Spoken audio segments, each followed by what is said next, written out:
Catechist Judith and Catechist Mars. Ang ating pagninilayan dito ay, ang isa sa pwede nating pagnilayan dito ay, si Jesus ay pumasok sa sinagoga at siya ay nangaral.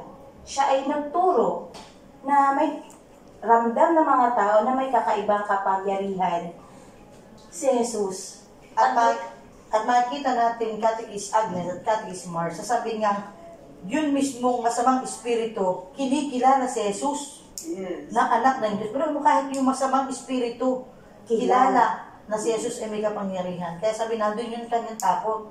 So sabi nga, nakita natin dito na pinalayas ni Jesus ang masamang espiritu dun sa tao. At mismo yung espiritu, yung masamang espiritu, nakilala ang kapangyarihan na siya ay si Jesus. Kaya mismo ang demonyo nakakakilala na si Jesus ay isang Diyos na banal. Diba? At Diyos na makapangyarihan. At hindi lang ito yung pagbasa na sabi ni si Jesus ay nagpalayas ang demonyo at nakilala mismo. Kaya sabi nga natin, sa ating buhay, minsan kailangan din natin tingnan sa ating buhay yung pang-araw-araw na nangyayari, yung ganda.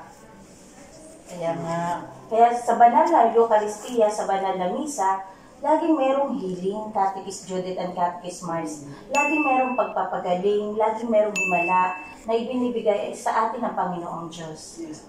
At ang isang taong banal ay namuhay na katulad ng ating Panginoong Jesucristo na isang Diyos na banal. Siya ay hindi ibig sabihin na siya isang tao, siya isang tayo tao, nagpaka-Diyos tayo, kung hindi tayo ay nagtumulad sa kabanalan ng ating Panginoong Jesucristo na tayo ay inanyayahan ng ating Panginoon na maging banal.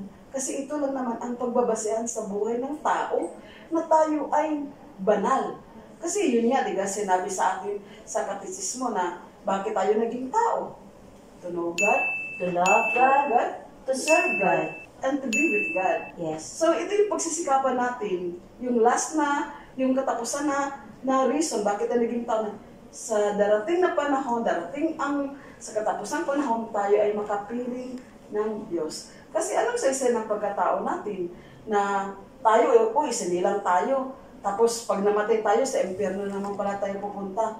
Anong saysay ng pagkatao natin kung hindi mo lang tayo makabalik sa Diyos? Kaya nga, sabi sa pang-araw-araw nating gawain, na dapat yung ating katapatan. At kapag ang ating ginagawa yung mga bagay na may katapatan at may kalinisan, umasa tayo na tayo ay sasamahan at gagabayan ng ating Panginoong Jesus. Kaya nga, sabi nga ay tayo lagi araw-araw, huwag natin kakalimutan na piliin at magdesisyon na ang piliin natin ay ang mabuti.